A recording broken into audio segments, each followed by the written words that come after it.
रहमान रहीम। अस्सलाम वालेकुम dear students. Second test की डिस्कशन जो कि सेकंड ईयर फुल कोर्स से था।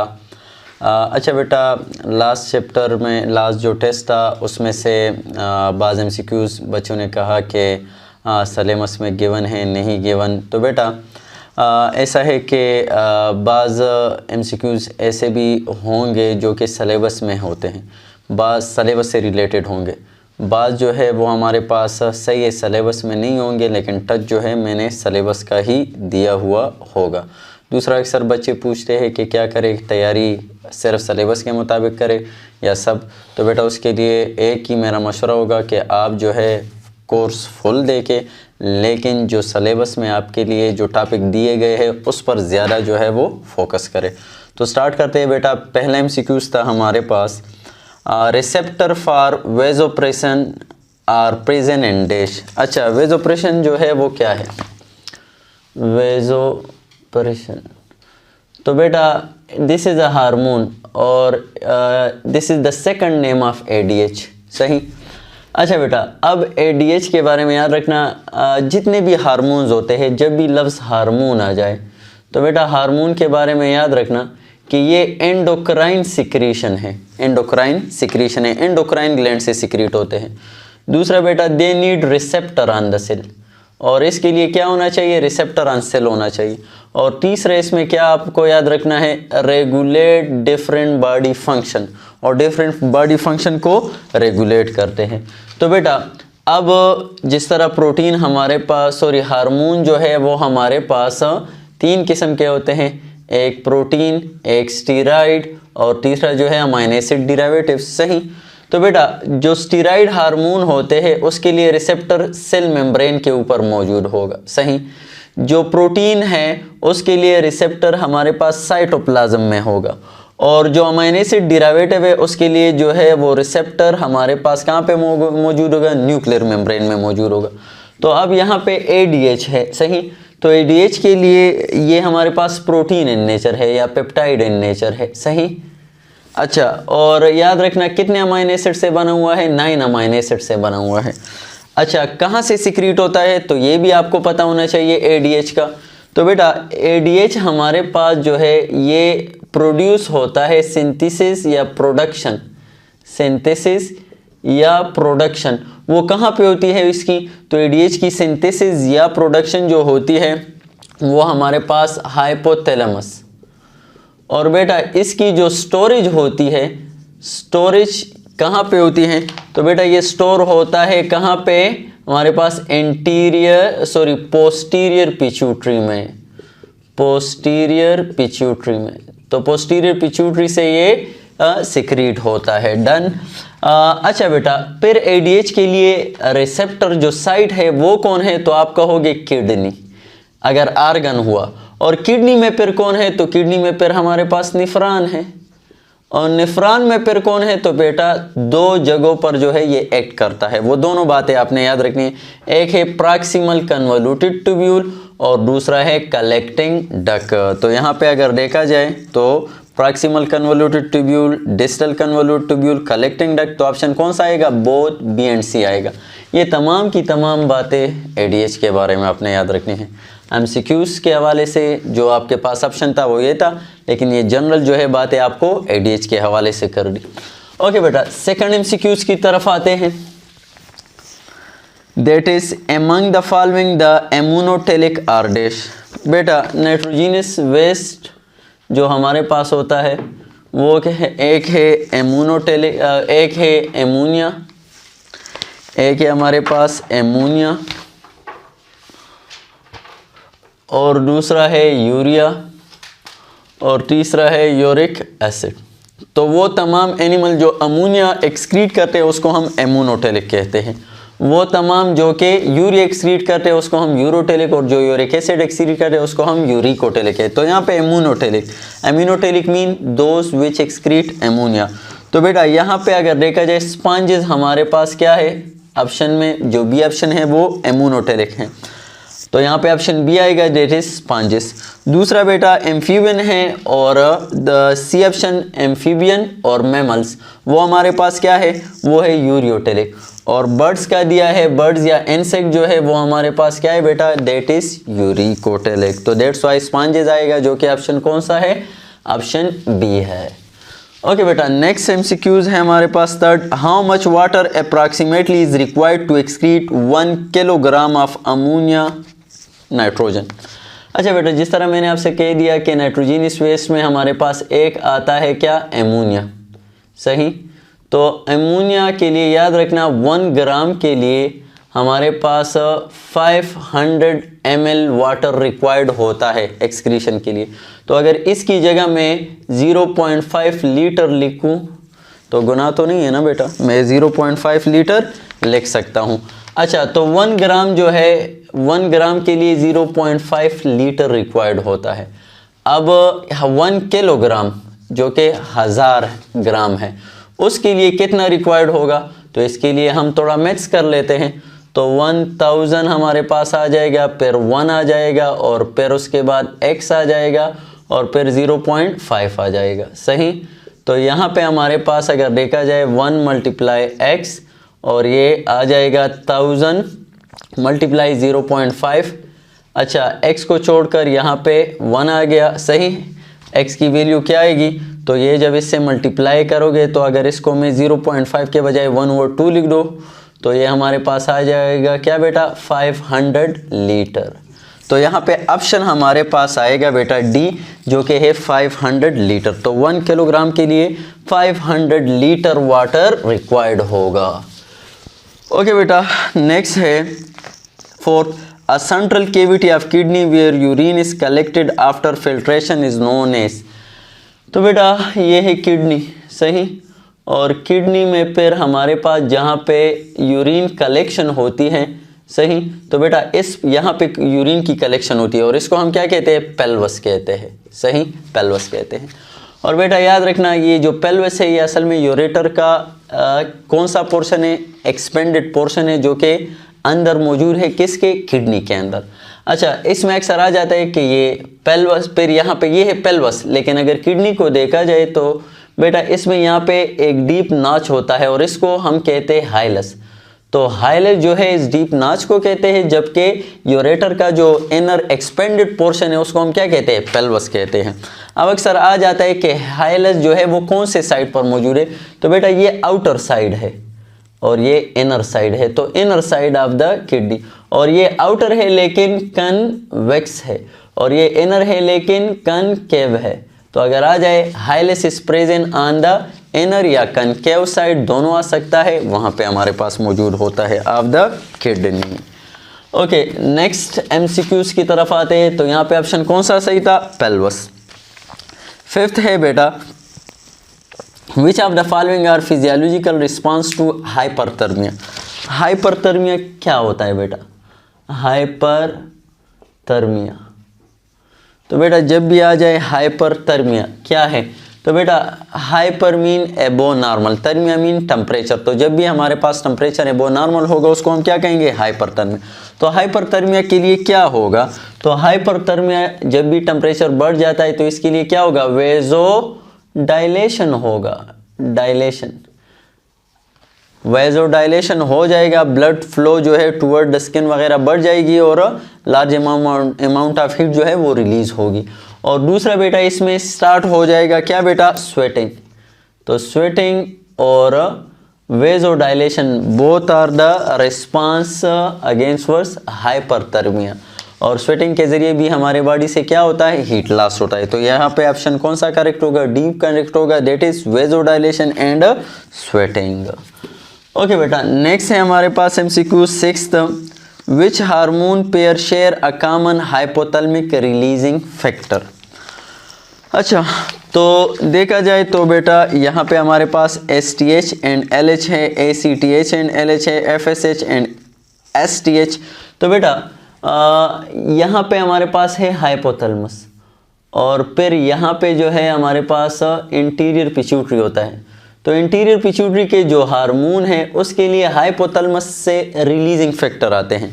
तो दो ऐसे हार्मोन है जिसके लिए एक ही रिलीजिंग फैक्टर आता है, और वो कौन कौन से हैं? वो है FSH और LH। बाकी के लिए हर एक के लिए अलग अलग, लेकिन इन दोनों के लिए एक ही रिलीजिंग फैक्टर आता है हाइपोथैलेमस से, और उसका नाम है GnRH, गोनाडोट्रोपिन रिलीजिंग हार्मोन। ये कहाँ से आता है?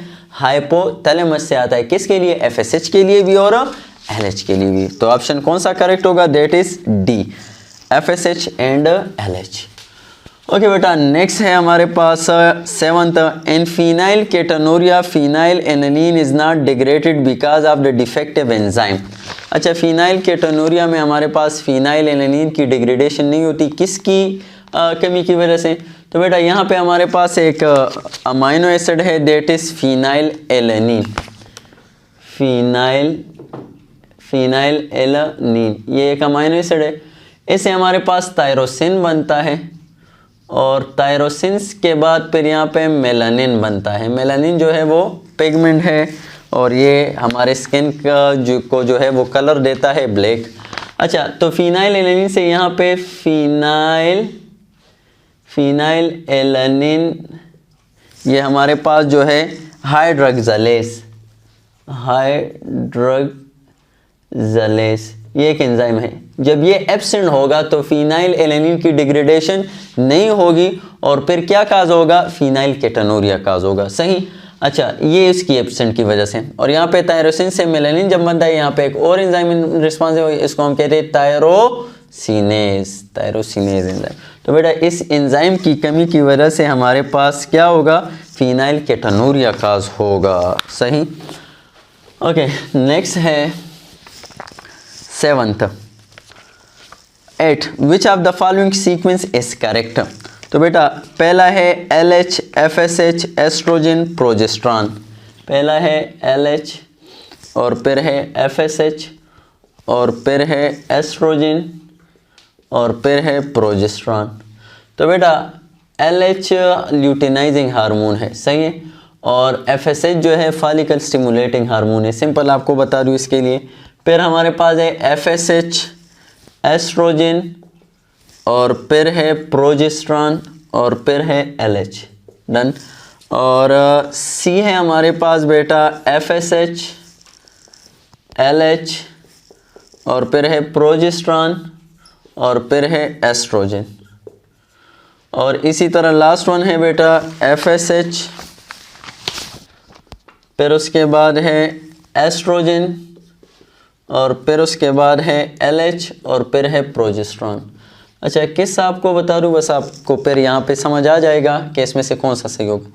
तो बेटा ऐसा है कि मेंस्ट्रुअल साइकिल में हमारे पास सबसे पहले FSH सिक्रीट होता है, और FSH जो है ये प्राइमरी फॉलिकल को कन्वर्ट करता है बेटा सेकेंडरी फॉलिकल में। किस में? Secondary follicle. अच्छा, फिर जब सेकेंडरी फॉलिकल ये कौन करता है? FSH करता है। अब जब सेकेंडरी फॉलिकल बन जाते हैं, इसमें हमारे पास फिर से ग्राफिन फॉलिकल भी बनता है। सही। तो ये जो है हमारे पास क्या सिक्रीट करना शुरू कर देता है? एस्ट्रोजन। डन। तो जब एस्ट्रोजन की सिक्रीशन स्टार्ट हो जाती है, तो इससे फिर हमारे पास ग्राफिन फॉलिकल बनता है। ग्राफिन फॉलिकल बनता है। और जब ग्राफिन फॉलिकल बन जाता है, सही, यहाँ पे एस्ट्रोजन ने किससे? सेकेंडरी फॉलिकल से ग्राफिन फॉलिकल बना दिया। फिर यहाँ पे जब ये बन जाता है, फिर यहाँ पे LH आ जाता है। सही। एस्ट्रोजन जब सिक्रीट हो जाता है, फिर उसके बाद LH आ जाता है, और LH इस ग्राफिन फॉलिकल को किस में? यहाँ पे ओवुलेशन काज कर देता है। क्या काज कर देता है? ओवुलेशन। तो इससे ओवम रिलीज हो जाता है, और बाकी जो स्ट्रक्चर होता है उसको कन्वर्ट कर देता है किस में? कार्पस ल्यूटियम को। डन। अब कार्पस ल्यूटियम जो है LH की वजह से क्या का शुरू कर देता है? प्रोजेस्ट्रॉन। तो दैट्स वाई सबसे पहले कौन आएगा? FSH आएगा। फिर उसके बाद एस्ट्रोजन सिक्रीट होगा, फिर एस्ट्रोजन की वजह से LH सिक्रीट होगा, और LH फिर कार्पस ल्यूटियम से कहेगा कि क्या सिक्रीट करो? प्रोजेस्ट्रॉन। तो ऑप्शन हमारे पास कौन सा सही होगा? That is D. अच्छा बेटा, नेक्स्ट है बेटा 9th, नेफ्रोलिथिएसिस इज डैश। ये नेफ्रोलिथिएसिस क्या है? तो बेटा किडनी से रिलेटेड ये दो टर्म आपने याद रखने हैं। एक है हमारे पास नेफ्रोलिथिएसिस, नेफ्रोलिथिएसिस। तो बेटा nephrolithiasis mean stone in the kidney, formation of stone in kidney is called what, nephrolithiasis. और एक आएगा इन्फेक्शन इन किडनी, तो इन्फेक्शन इन किडनी उसको हम कहते हैं पाइलोनेफ्राइटिस। तो ये दोनों टर्म आपने याद रखने, एक है पाइलोनेफ्राइटिस, जहाँ पे भी लफ्ज़ आखिर में टस टस आ जाए इट्स मीन इन्फेक्शन या इन्फ्लेमेशन। तो बेटा यहाँ पे हमारे पास infection in kidney is called pyelonephritis, while stone in the kidney the condition is called what, nephrolithiasis. तो यहाँ पे कौन सा ऑप्शन करेक्ट होगा, सी करेक्ट होगा, stone in the kidney. Okay, 10th MCQ है बेटा, sickle cell anaemia is an example of which type of chromosomal defect. अच्छा बेटा, सिकल सेल एनीमिया में हमारे पास जो है क्या आता है, या विच टाइप ऑफ म्यूटेशन भी अगर आप कहो, sickle cell anaemia is an example of which type of mutation. तो बेटा ये है क्रोमोसोमल रीअरेंजमेंट, क्रोमोसोमल एबरेशन, या ये है हमारे पास ट्रांसलोकेशन या पॉइंट म्यूटेशन। तो बेटा सिकल सेल एनीमिया जो है it is due two point mutation. क्यों? क्योंकि सिकल सेल एनीमिया में आपने याद रखना है, सिकल सेल एनीमिया में, तो बेटा आपको बता दूं इसमें क्या होता है, एक है हमारे पास हीमोग्लोबिन और एक है हमारे पास हीमोग्लोबिन एस। दोनों में फ़र्क क्या है? यहाँ पे दोनों में जो बीटा चेन है उसमें फ़र्क है, और बीटा चेन में हमारे पास जो 6th अमाइनो एसिड है वो क्या आता है, वो आता है ग्लूटामिक एसिड। और यहाँ पे बीटा चेन में जो 6th अमाइनो एसिड आता है वो क्या आता है, वेलिन आता है। अच्छा, ग्लूटामिक एसिड के लिए आपको बता दूं बेटा, इसके लिए हमारे पास क्या होता है, इसके लिए जो कोडान्स हैं, तो कोडान जो ग्लूटामिक एसिड के लिए है और वो से, लेकिन एक है GAG, और GAG इसके बजाय अगर A के बजाय U आ जाए, पॉइंट म्यूटेशन हो जाए, तो GUG आएगा। तो ये GAG code for glutamic acid. While अब पॉइंट म्यूटेशन हो गया, पॉइंट म्यूटेशन किसे कहते हैं कि सिंगल न्यूक्लियोटाइड के बजाय जो है हमारे पास सिंगल न्यूक्लियोटाइड में हमारे पास रिप्लेसमेंट हो जाए। पहले फॉर एग्जांपल A मौजूद था, A के बजाय U आ गया, तो चेंज आ गया सिंगल न्यूक्लियोटाइड में। तो सिंगल न्यूक्लियोटाइड में जब चेंज आ जाए उसको हम क्या कहते हैं, पॉइंट म्यूटेशन कहते हैं। तो अब GUG आ गया, और GUG कोड फॉर वेलिन, सही, GAG code for glutamic acid, लेकिन A के बजाय अगर U आ जाए तो वेलिन आएगा। तो दैट्स वाई हमारे पास हीमोग्लोबिन जो सिकल सेल एनीमिया है, this is what, point mutation. और पॉइंट म्यूटेशन कहाँ पे होती है, हमारे पास जो है वो न्यूक्लियोटाइड बेस पर होती है। ओके बेटा, यहाँ पे एक और बात आपको बता दूँ, कोई आपसे कहे कि टोटल कितने अमाइनो एसिड इसमें चेंज होते हैं, तो अक्सर बच्चे कहते हैं कि 1, नहीं बेटा, बल्कि ये जो बीटा चेन होते हैं ये 2 होते हैं, 2 अल्फा चेन होते हैं और 2 बीटा चेन होते हैं। तो दोनों के लिए सेम जीन होता है, तो इसी वजह से हमारे पास दोनों बीटा चेन में 6th अमाइनो एसिड जो है वो ग्लूटामिक एसिड के बजाय क्या आएगा, वेलिन आएगा। तो दैट्स वाई टोटल जो अमाइनो एसिड हमारे पास 574 अमाइनो एसिड, इसमें कितने अमाइनो एसिड चेंज होंगे, 2 अमाइनो एसिड चेंज होंगे, यानी 2 ग्लूटामिक एसिड के बजाय क्या आएंगे, 2 वेलिन आ जाएंगे। कौन से नंबर पर, 6th नंबर पर। कौन से चेन में, बीटा चेन में। डन। ओके बेटा, आगे जाते हैं MCQs number 11th। The process of replication of DNA begins at dash. तो बेटा रिप्लिकेशन का जो प्रोसेस है, DNA रिप्लिकेशन, तो DNA रिप्लिकेशन के लिए याद रखना हमारे पास जहाँ से स्टार्ट होता है उसको हम कहते हैं ओरिजिन ऑफ रिप्लिकेशन, उसको हम ओरिजिन ऑफ रिप्लिकेशन कहते हैं। और ओरिजिन ऑफ रिप्लिकेशन याद रखना प्रोकैरियोट में और यूकैरियोट में, इसमें हमारे पास 1 होता है और इसमें मैनी हो सकते हैं। तो जहाँ से हमारे पास रिप्लिकेशन स्टार्ट होता है उसको हम ओरिजिन ऑफ रिप्लिकेशन कहते हैं। और बेटा यहाँ पे कौन सा option, 1 or more place where there is a specific sequence of nucleotide, तो ऑप्शन डी करेक्ट होगा कि ये 1 और मोर प्लेस पर हो सकता है यूकैरियोट में, और ये क्या होंगे, स्पेसिफिक न्यूक्लियोटाइड होंगे। अच्छा, 12th है, when a disease is transmitted directly from an infected father to his son it is called dash. देखो बेटा ये है हमारे पास लेट सपोज एक्स ये फीमेल है, सही, और फिर यहाँ पे एक और आपको ड्रा करके दे दूंगा, एक है XY। अब इन दोनों की मैरिज से हमारे पास क्या हो गया, एक मेल आती है एक फीमेल आती है। तो अब यहाँ पे इससे अगर x आ जाए, सही, और इससे अगर एक x आ जाए, सही, तो अब यहाँ पे ये क्या होगी, फीमेल होगी। और बेटा अगर यहाँ से x आ जाए और यहाँ से y आ जाए तो यहाँ पे क्या होगा, ये हमारे पास मेल होगा। डन। अच्छा बेटा अब यहाँ पे क्वेश्चन क्या कह रहे हैं कि when a disease is transmitted directly from an infected father to his son, तो इन्फेक्टेड फादर से अगर अपने बेटे को जो है डायरेक्टली वो डिजीज जाएगी तो कौन सी जाएगी, तो बेटा वो हमारे पास एक्स लिंक होगी कि वाई। तो एक्स लिंक तो नहीं आ सकती क्योंकि ये एक्स जो है ये यहाँ पे आया है उसके डाटर में, तो कौन सा आएगा, वाई। वाई जो है वो फादर से आता है, तो डेट्स वाई अगर वाई में कोई म्यूटेशन होगा तो इसी वजह से वो जो है वो कहाँ से, फादर से कहाँ आएगा, बेटे को, जो सन को जो है वो मिलेगा। तो that's Y when a disease directly from father to his son, तो वो कौन सा होगा, वाई लिंक्ड होगा, एक्स लिंक्ड नहीं होगा। तो ऑप्शन हमारे पास कौन सा करेक्ट होगा, पी करेक्ट होगा।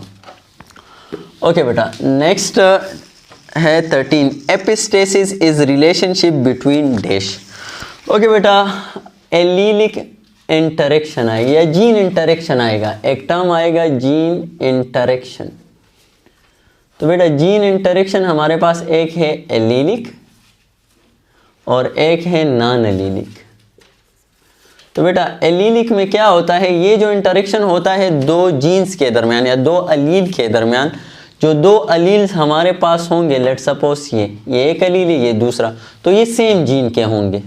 सेम जीन के जो दो अलील के दरमियान जो इंटरेक्शन होगा उसको हम क्या कहेंगे, एलीलिक इंटरेक्शन। फॉर एग्जांपल ये दोनों अगर इंटरेक्शन करेंगे तो इसमें हमारे पास एक डोमिनेंट आएगा और एक रिसेसिव आएगा। तो जो डोमिनेंट और रिसेसिव का जो चक्कर है ये किसकी वजह से, ये एलीलिक इंटरेक्शन की वजह से। एक नॉन एलीलिक इंटरेक्शन है, फॉर एग्जांपल ये एक अलील है किसी जीन का, सही, और ये दूसरा अलील है किसी और जीन का, ये देखो डिफरेंट है।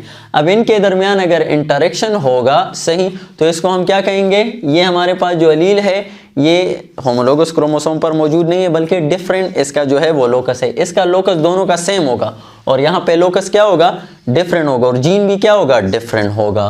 तो अब इनके दरमियान जो हमारे पास इंटरेक्शन होगा उसको हम क्या कहेंगे, नॉन एलीलिक इंटरेक्शन कहेंगे।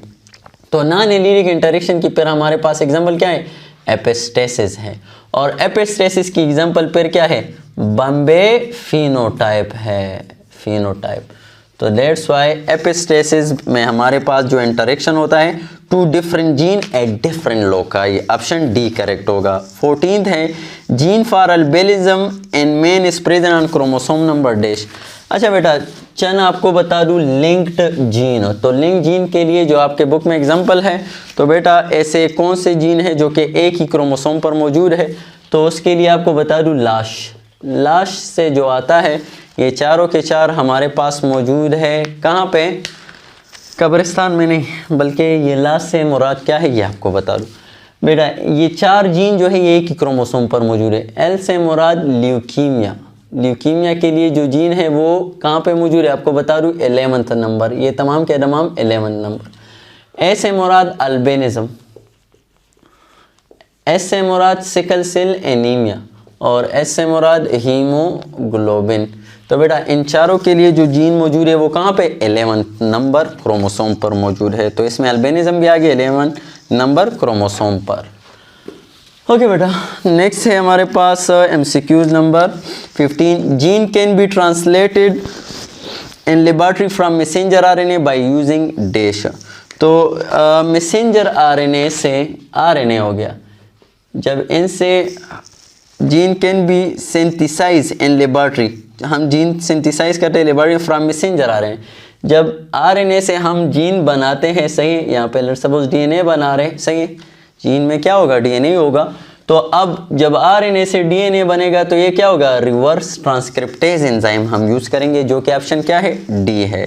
16 है, और यहाँ पे जो हमारे पास DNA आया है इसको हम कहते हैं कम्प्लीमेंट्री DNA, क्या कहते हैं, कम्प्लीमेंट्री DNA, cDNA भी कहते हैं। 16 है which of the following correctly identify muscle component in order from largest to smallest. अच्छा इनमें से लार्जेस्ट टू स्मॉलेस्ट की तरफ जाएंगे।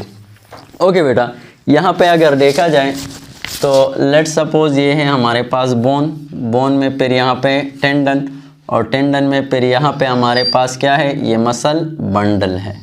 डन।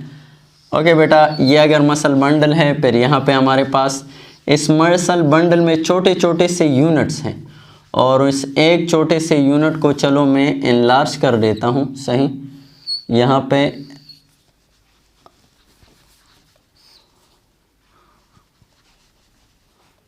पे जो है हमारे पास फिर इसमें फर्दर छोटे छोटे यूनिट्स हो जाते हैं और फिर इसमें भी छोटे छोटे से यूनिट्स है और इसमें भी एक यूनिट को मैं क्या कर देता हूँ, इनलार्ज कर देता हूँ। सही, और इसमें भी फिर छोटे छोटे यूनिट्स हैं, फिर उसमें भी फिर फर्दर मैं क्या कर देता हूँ, एक यूनिट को इनलार्ज कर देता हूँ। डन। अच्छा बेटा, अब यहाँ पे अगर देखा जाए यहाँ पे, सही, तो बेटा ये मसल बंडल है, फिर इसमें जो छोटे छोटे यूनिट है इसको हम क्या कहते हैं बेटा, इसको हम फेसिकल कहते हैं। यानी इसमें फिर हमारे पास क्या है, फेसिकल्स। अच्छा, फिर फेसिकल में जो छोटे छोटे यूनिट है बेटा उसको हम मसल फाइबर कहते हैं या मसल सेल्स भी कहते हैं। सही, और फिर मसल सेल में हमारे पास जो छोटे छोटे यूनिट्स हैं उसको हम मायोफिब्रिल्स कहते हैं। सही, तो बेटा अब यहाँ पे वो क्या कह रहे हैं कि which of the following correctly identifying muscle component in order from large to small. तो large to small, fascicles, myofibrils, muscle fibres और मायोफिब्रिल। और फिर मायोफिब्रिल में अगर मैं देखूं यहाँ पे तो इसमें हमारे पास क्या होते हैं, सार्कोमेयर होते हैं। इसमें इस तरह जो है हमारे पास सार्कोमेयर होते हैं। तो फर्दर फेसिकल, मायो फाइबर्स और मायोफिब्रिल्स और फिर सार्कोमेयर, इससे छोटा जो फिर हमारे पास यूनिट आ जाता है तो वो सार्कोमेयर होता है। डन। तो यहाँ पे ऑप्शन कौन सा करेक्ट होगा, ए करेक्ट होगा, फेसिकल, मसल फाइबर और मायोफिब्रिल। अच्छा, एक और बात बताऊँ बेटा, इससे आगे एमसीक्यूज में आएगा भी कि फिर यहाँ पे हमारे पास इसके ऊपर कवरिंग होती है। इसके ऊपर हमारे पास मसल बंडल है तो यहाँ पे एक कवरिंग होती है और उस कवर को हम कहते हैं बेटा एपीमेसियम। सही, तो बेटा वो कवर जो हमारे पास ऊपर होता, किसके ऊपर होता है, ये मसल बंडल के ऊपर होता है तो उसको हम एपीमेसियम कहते हैं। और फिर यहाँ पे इसके ऊपर जो कनेक्टिव टिश्यू का कवर होता है उसको हम कहते हैं बेटा, उसको हम कहते हैं पेरीमेसियम। सही, और फिर यहाँ पे इसके ऊपर जो हमारे पास कवरिंग होता है तो बेटा इसको हम कहते हैं एंडोमेसियम कहते हैं। तो ये भी, इस पर भी एक एमसीक्यूज अभी आएगा तो आपको पता हो कि मसल के जो बंडल है उसमें जो हमारे पास कनेक्टिव टिश्यू इसके ऊपर जो कवर होता है उसको हम एपीमेसियम, और पेरीमेसियम जो है वो हमारे पास किसके, फेसिकल के इर्द गिर्द कवर होता है कनेक्टिव टिश्यू का, और मसल फाइबर या मसल सेल के इर्द गिर्द जो हमारे पास कनेक्टिव टिश्यू कवर होता है उसको हम एंडोमेसियम कहते हैं। अच्छा, ये इसके बारे में एमसीक्यूज में आएगा। अच्छा, तो 17th हमारे पास नेक्स्ट एमसीक्यूज है, which of the following has both the characteristics of smooth and cardiac muscle. तो बेटा अगर कोई आपसे कहे स्मूथ और कार्डिक मसल दोनों के कैरेक्टरिस्टिक्स कौन से है, तो बेटा दोनों यूनिन्यूक्लिएटेड है और इनवॉलंटरी है। तो अब यहाँ पे देख लेते हैं, ऑप्शन ए है मल्टी न्यूक्लिएटेड, नहीं बेटा, स्केलेटल मसल मल्टी न्यूक्लिएटेड है, बाकी स्मूथ मसल और कार्डिक मसल दोनों यूनिन्यूक्लिएटेड हैं। बी है यूनिन्यूक्लिएटेड, तो हाँ स्मूथ मसल और कार्डिक मसल दोनों यूनिन्यूक्लिएटेड है। और सी है हमारे पास स्ट्राइएटेड, तो स्ट्राइएशन ये हमारे पास कॉमन फीचर है किसका, स्केलेटल मसल का और कार्डिक मसल का। तो यहाँ पे ऑप्शन बी करेक्ट होगा, दैट इज यूनिन्यूक्लिएटेड, के both smooth muscle and cardiac muscle are uninucleated. Okay, next है हमारे पास MCQs 18th, an entire skeletal muscle is surrounded by, entire skeletal muscle जो है ये हमारे पास सराउंडेड बाय एपीमेसियम। तो यहाँ पे ऑप्शन कौन सा करेक्ट होगा, सी करेक्ट होगा, दैट इज एपीमेसियम। नेक्स्ट जो है पेरीमेसियम एंडोमेसियम, वो आपको मैंने बता दिया कि पेरीमेसियम जो है फेसिकल्स के इर्द गिर्द, एंडोमेसियम मसल फाइबर्स के इर्द गिर्द होगा। ओके, नेक्स्ट है हमारे पास एमसीक्यूज बेटा, that is 19, a motor neuron and all muscle fibre it supply is called dash. अच्छा बेटा, लेट सपोज ये हमारे पास डिफरेंट मसल्स और इसमें हमारे पास एक ही मोटर न्यूरॉन है जो कि इसको सप्लाई है। तो बेटा अब एक ही मोटर न्यूरॉन जो कि मुख्तलिफ मसल्स फाइबर को जो है सप्लाई है, तो ये क्या बनाता है, मोटर यूनिट बनाता है। तो इसको हम कहते हैं बेटा वन मोटर यूनिट, जो कि ऑप्शन क्या है, सी है। अच्छा 28 है, which of the following does not occur during skeletal muscle contraction. तो ऑप्शन ए है एटीपी हाइड्रोलिसिस। तो एटीपी की तो हाइड्रोलिसिस होती है, और एटीपी की हाइड्रोलिसिस कौन करता है, मायोसिन हेड करता है। बी है calcium binds to myosin head. तो कैल्शियम मायोसिन के साथ नहीं होता, वो बाइंड होता है किसके साथ, ट्रोपोनिन के साथ बाइंड होता है। तो बी जो है वो नहीं होता। अच्छा सी है, the I band shorten and H zone disappear. हाँ, आई बैंड जो है हमारे पास, लेट सपोज ये है हमारे पास सार्कोमेयर, सही। तो सार्कोमेयर में फिर यहाँ पे अगर देखा जाए बेटा, ये जो है हमारे पास फिर यहाँ पे ये है आई बैंड। तो आई बैंड क्या है, जब भी मसल कंट्रैक्शन होगा तो ये आई बैंड जो है ये क्या हो जाएगा, ये शॉर्टन हो जाएगा, सही। और दूसरा जो है हमारे पास एज जोन, दरमियान में एज जोन होता है, वो भी जब ये एक साथ हो जाते हैं तो ये भी क्या होते हैं, ये भी ख़त्म हो जाते हैं। लेट सपोज आपको मैं यहाँ पे जनरली एग्जांपल दूँ, ये रिलैक्स्ड है, तो इसमें हमारे पास जो मैंने उंगलियां यहाँ पे मिलाई है, ये हमारे पास दरमियान में क्या है, ये एम लाइन है, डन। और यहाँ पे एज जोन भी मौजूद है, और ये जो मेरी उंगलियों में आपको जो है नज़र आ रहा है, ये खाली खाली ये क्या है, ये हमारे पास आई बैंड है, डन। तो अब जब कंट्रैक्शन होगा तो देखो आई बैंड क्या हो जाएगी, वो भी ख़त्म हो जाएगी, और दरमियान में हमारे पास जो क्या था, एम लाइन किसके दरमियान में था, एज जोन का था, तो वो भी जो है वो डिसअपेयर हो जाएगा। तो आई बैंड और एज जोन दोनों क्या हो जाएंगे, डिसअपेयर हो जाएंगे। तो बेटा यहाँ पे हमारे पास ऑप्शन करेक्ट होगा कौन सा, वही बी ऑप्शन करेक्ट होगा, calcium bind to myosin head. तो कैल्शियम मायोसिन के साथ नहीं बल्कि ट्रोपोनिन के साथ बाइंड होता है। अच्छा 21 है, which of the following best describe the composition of the structure known as triad and skeletal muscle fibre. अच्छा बेटा स्केलेटल मसल फाइबर में हमारे पास एक आता है लव्स ट्राइएड।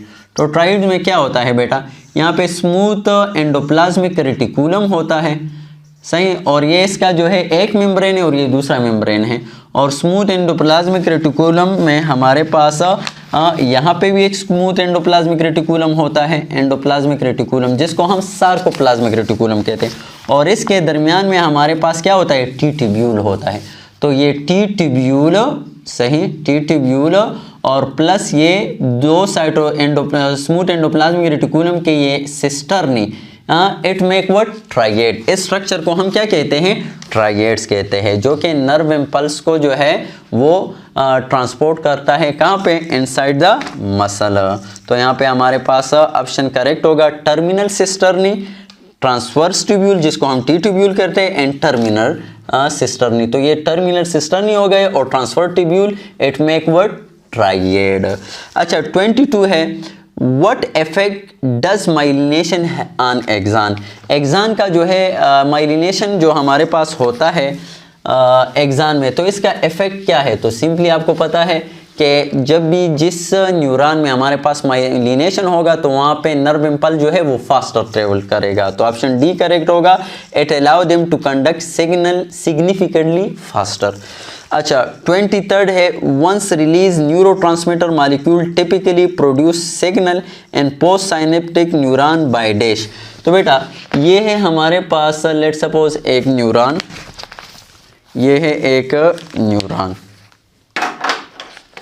लेट सपोज ये हमारे पास एक न्यूरॉन। तो बेटा यहाँ से न्यूरोट्रांसमीटर जो है वो रिलीज हो गए, और जब यहाँ से न्यूरोट्रांसमीटर रिलीज हो जाएंगे तो ये है प्री साइनेप्टिक नर्व और ये है पोस्ट साइनेप्टिक नर्व, सही। अच्छा बेटा ये प्री साइनेप्टिक नर्व में न्यूरॉन ये जो न्यूरोट्रांसमीटर होते हैं उसके वेसिकल्स होते हैं, और पोस्ट साइनेप्टिक में यहाँ पे इसके लिए क्या होंगे, रिसेप्टर होंगे। तो जब यहाँ से ये रिलीज हो जाएंगे तो दूसरा काम इसका क्या है, इस रिसेप्टर के साथ अटैचमेंट, और जब भी रिसेप्टर के साथ अटैचमेंट होगी तो या सोडियम आयन या पोटाशियम आयन जो है वो गेट्स खोलेंगे। तो यहाँ पे bind to post synaptic receptor, ये पोस्ट साइनेप्टिक रिसेप्टर के साथ जो है वो बाइंड होंगे। तो ऑप्शन डी करेक्ट होगा। अच्छा 24 है, Nissl granules are found in dash. तो बेटा नेसल ग्रेन्यूल्स है क्या। तो बेटा जब भी आ जाए नेसल ग्रेन्यूल तो बेटा rough endoplasmic reticulum plus गाल्जी bodies plus हमारे पास राइबोसोम जो है, तो बेटा इन सब को हम क्या कहते हैं, नेसल ग्रेन्यूल कहते हैं। और ये कहाँ पे होता है, न्यूरॉन्स में होता है। और न्यूरॉन्स में कहाँ पे, पेरेक्सान में होता है। तो इसीलिए ये कहाँ पे होगा, नर्व सेल्स में होगा, जो कि ऑप्शन ए है। अच्छा 25th है, a nerve impulse jump from one two another during saltatory conduction.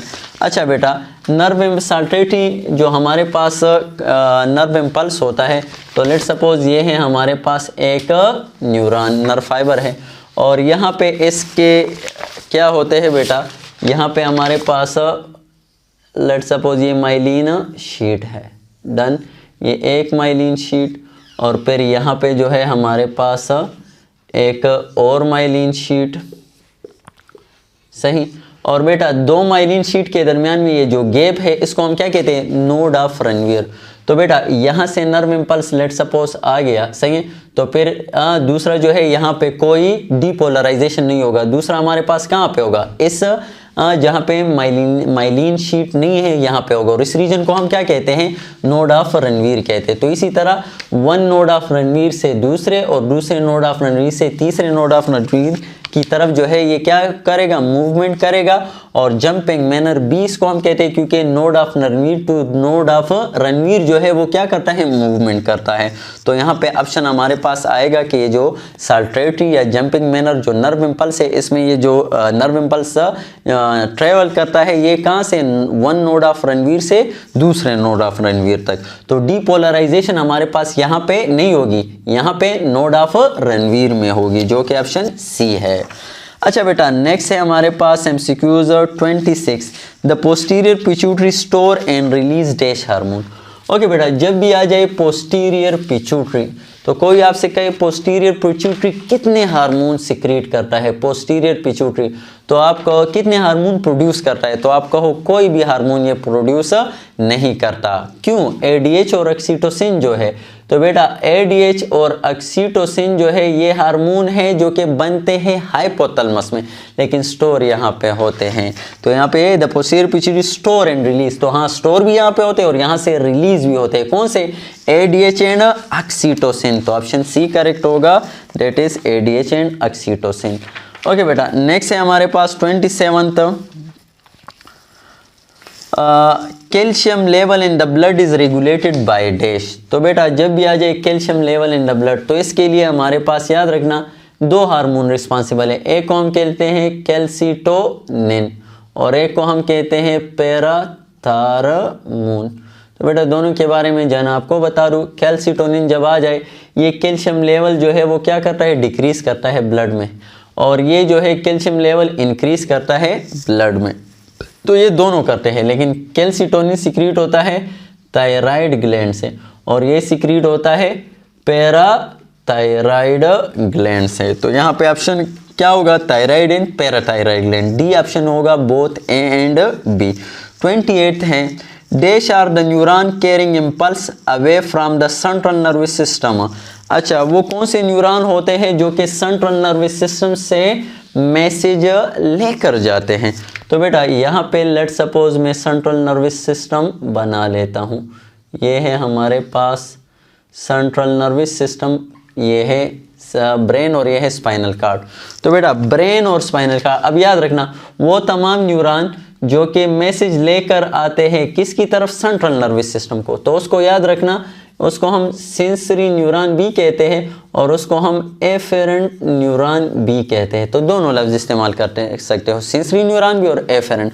और वो तमाम न्यूरॉन जो कि सेंट्रल नर्वस सिस्टम से फिर मैसेज लेकर जाते हैं सही इफेक्टर की तरफ, तो उसको हम मोटर न्यूरॉन भी कहते हैं और उसको हम एफेरेंट न्यूरॉन भी कहते हैं। तो यहाँ पे अगर देखा जाए तो मोटर अगर जिक्र हो तो फिर सही होगा, लेकिन एफेरेंट मोटर की जगह क्या जिक्र है, एफेरेंट। तो ऑप्शन ए करेक्ट होगा, दैट इज एफेरेंट नर्व।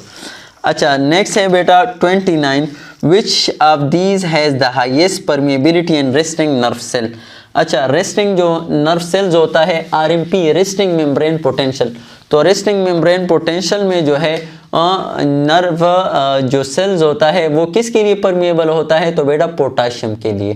तो यहाँ से पोटाशियम आयन हमारे पास रिलीज होता है, क्योंकि यहाँ पे जो है आरएमपी रेस्टिंग मेम्ब्रेन पोटेंशियल में जो कि पोलराइज स्टेट होता है, पोलराइज्ड स्टेट होता है, तो उसमें हमारे पास it is more permeable for the potassium.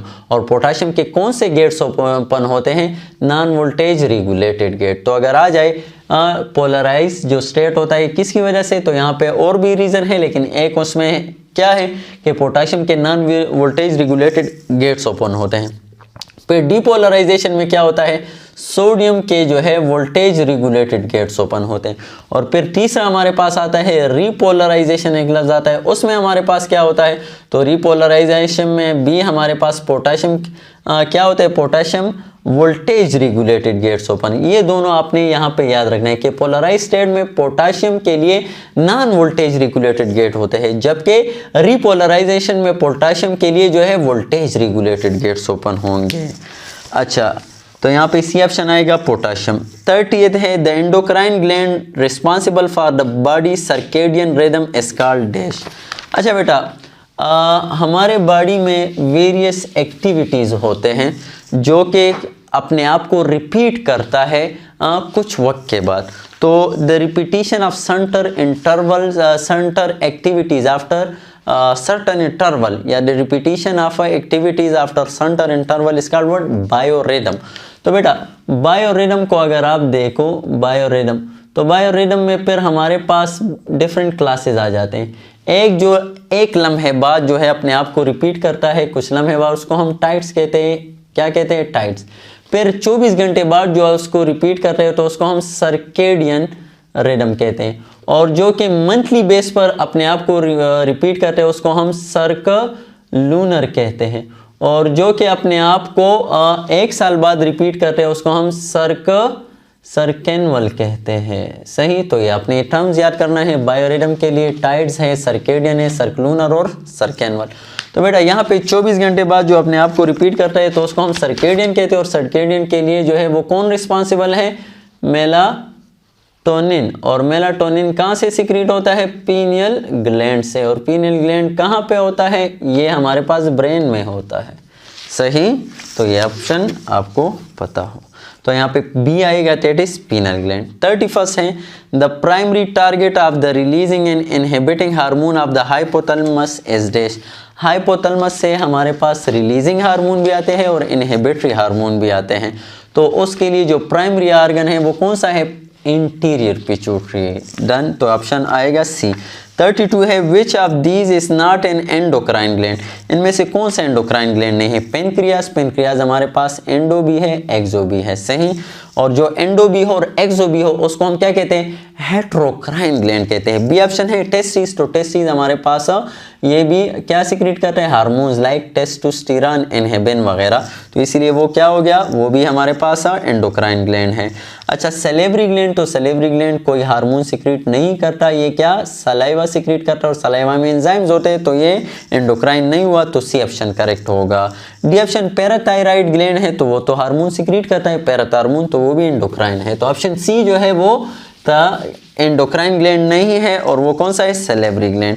33rd है which gland control basal metabolic rate, BMR। कौन सा जो है वो BMR कंट्रोल करता है? तो बेटा थायराइड ग्लैंड। T3 और T4 जो है वो क्या कंट्रोल करते हैं? बेसल मेटाबॉलिक रेट कंट्रोल करते हैं। और कहाँ से सिक्रीट होते हैं? T3 और T4 थायराइड ग्लैंड से सिक्रीट होते हैं। तो option A is correct, that is thyroid gland.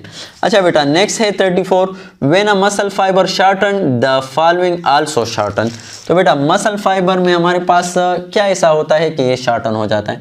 तो बेटा अभी आपको मैंने बता दिया, यहाँ पे हमारे पास है ये है सार्कोमेयर। सही, सार्कोमेयर।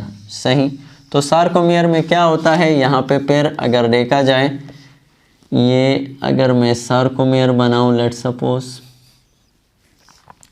अच्छा, और यहाँ पे ये है हमारे पास थिक फिलामेंट और ये है अच्छा थिन फिलामेंट, ये दरमियान में थिन फिलामेंट। अच्छा बेटा, अब यहाँ पे जब कॉन्ट्रैक्ट स्टेट होता है तो कॉन्ट्रैक्ट स्टेट में ये जो है ये जेड लाइन है, ये एक जेड लाइन और ये दूसरा जेड लाइन, और दो जेड लाइन के दरमियान में जो गैप है इसको हम क्या कहते हैं? सार्कोमेयर कहते हैं। डन।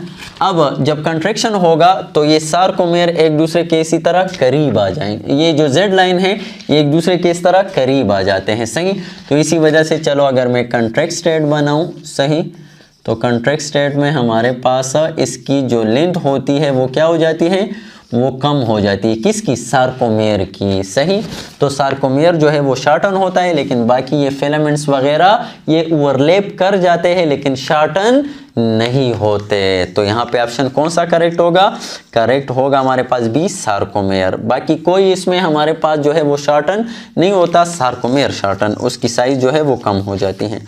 35 है, among the following non tropic hormone of the interior pituitary are. अच्छा बेटा, कोई आपसे कहे इंटीरियर पिट्यूटरी से कितने हार्मोन सिक्रीट होते हैं, आप कहोगे 6।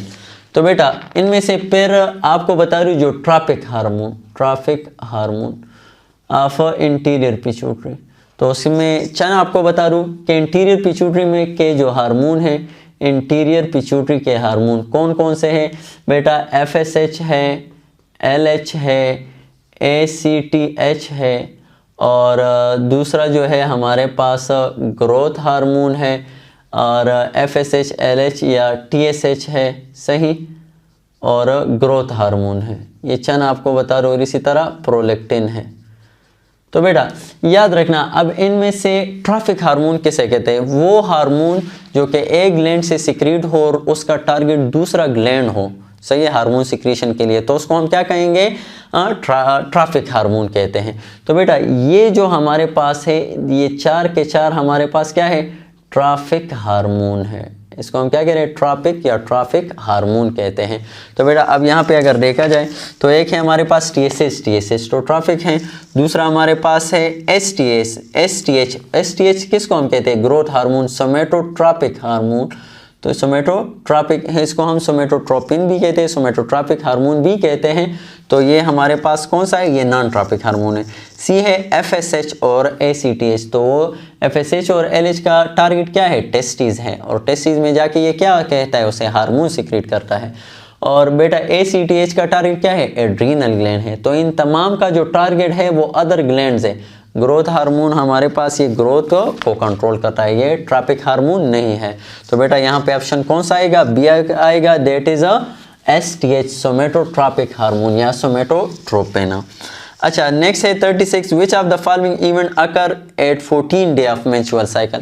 तो 14 डे पर हमारे पास 2 मेजर इवेंट होते हैं। पहला हमारे पास ओव्यूलेशन हो जाता है, और जो ही ओव्यूलेशन हो जाता है वहाँ पे फर्टिलाइजेशन भी होती है। तो अब यहाँ पे जब अब इसमें एक और कॉमन कि ओव्यूलेशन के दौरान ये कौन से फेज़ में होता है, तो बेटा याद रखना ये हमारे पास मेटाफेज 2 में होता है। सही, और यहाँ पे भी ये हमारे पास कौन से स्टेज में ओवम होता है, मेटाफेज 2 में होता है। तो ऑप्शन सी करेक्ट होगा, fertilisation and ovulation occur at 14 day of menstrual cycle. अच्छा 37, very interesting MCQs, primary spermatocyte is dash. Okay बेटा, यहाँ पे हमारे पास स्पर्मेटोगोनियम है, और स्पर्मेटोगोनियम में हमारे पास कुछ इस तरह क्या है बेटा, क्रोमोसोम है, डिप्लॉइड है। ये क्या है, 2n है। डिप्लॉइड का मतलब कि इसमें 2 सेट्स ऑफ क्रोमोसोम है, n। सही है बेटा। और बेटा इसमें हमारे पास हर एक क्रोमोसोम में याद रखना फिर एक एक DNA है। इसमें भी एक DNA है और इसमें भी एक DNA। तो DNA के लिए हम लफ्ज़ इस्तेमाल करेंगे, टर्म इस्तेमाल करेंगे n। तो ये अब हमारे पास क्या है, 2n है, कैपिटल N। सही। अच्छा बेटा फिर उसके बाद क्या आएगा, ये जो है, हाँ ये n और स्मॉल n का किस्सा आपके उसमें नहीं है, लेकिन ये सिर्फ आपको यहाँ पे इसके लिए जो है बेसिक कंसेप्ट देना चाहता हूँ, क्रोमोसोम और क्रोमेटेड का। सही। अच्छा बेटा फिर यहाँ पे इसमें इंटरफेज हो जाता है, इंटरफेज। जब इंटरफेज हो जाता है तो यहाँ पे ये क्या कर लेते हैं बेटा, ये अपने सिस्टर क्रोमेटेड बना लेते हैं। ये सिस्टर क्रोमेटेड है, ये दोनों होमोलोगस क्रोमोसोम थे, और इन्होंने क्या किया, अपने सिस्टर क्रोमेटेड मतलब अपना जेनेटिक मटेरियल क्या किया है, डबल किया है। तो यहाँ पे अब ये एक DNA और ये दोनों DNA एक जैसे है, और बेटा अब यहाँ पे ये भी DNA क्या होंगे, ये भी बिल्कुल एक दूसरे के कापी होंगे। सही है बेटा। सिस्टर क्रोमेटेड और होमोलोगस क्रोमोसोम में फ़र्क ये है कि होमोलोगस क्रोमोसोम में दोनों जो है मॉर्फोलॉजिकली सेम हो गए, लेकिन जेनेटिकली फॉर एग्जांपल हाँ जीन तो सेम है, लेकिन उसके लिए जो नेचर होगा, लेट सपोज एक येलो कलर को करेगा तो दूसरा वाइट कलर को करता है। सही है। तो कलर के लिए दोनों के लिए मतलब यहाँ पे जीन मौजूद है, लेकिन कलर के लिए, और लेकिन कलर जो होगा वो क्या होगा, डिफरेंट होगा। एक येलो को करता है, दूसरा ग्रीन को करता है, तो इसीलिए जीन तो हमारे पास उसकी जो कंपोजिशन होगी वो डिफरेंट होगी। हाँ, जीन सेम है, जो कि किसके लिए है, कलर के लिए है। तो होमोलोगस क्रोमोसोम मॉर्फोलॉजिकली सेम होंगे, लेकिन जब क्रोमेटिड की बात आएंगे वो बिल्कुल A to Z जो है हमारे पास सिस्टर क्रोमेटिड सेम होंगे। अच्छा बेटा, तो अब यहाँ पे अगर देखा जाए तो ये हमारे पास वही 2n, लेकिन अब जेनेटिक मटेरियल डबल हो गया है और भी ज़्यादा। अब मतलब पहले 2 कापियाँ थी, अब 4 कापियाँ हो गई, तो इसीलिए यहाँ पे कैपिटल N आएगा 4n। और ये क्या है, इसको हम कहते हैं प्राइमरी स्पर्मेटोसाइट्स। ये हमारे पास प्राइमरी स्पर्मेटोसाइट्स हैं।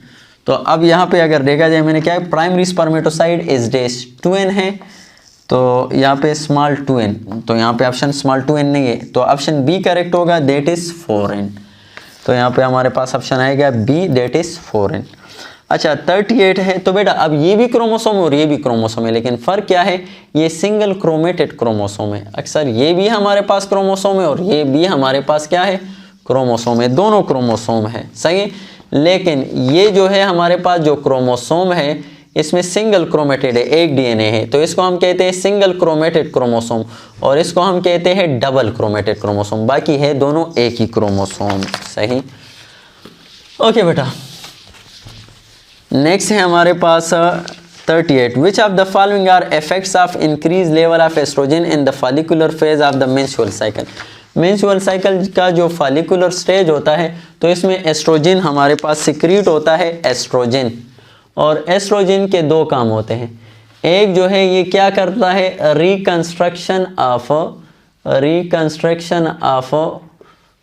एंडोमेट्रियम की रिकंस्ट्रक्शन स्टार्ट कर देता है।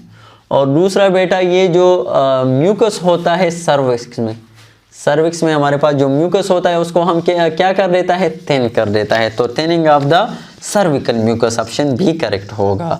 39 है, at which point in the menstrual cycle is a woman most fertile. कौन से में हमारे पास जो है वो मोस्ट फर्टाइल होगा। तो याद रखना बेटा, ये जो मोस्ट फर्टाइल होता है ये हमारे पास 9 to 16 डे, इसमें हमारे पास मोस्ट फर्टाइल होगा। क्यों? क्योंकि इसमें 14 डे आता है और 14 डे पर क्या होता है, ओवुलेशन होता है, सही। तो इसीलिए ऑप्शन ए करेक्ट होगा, 9 to 16 डे।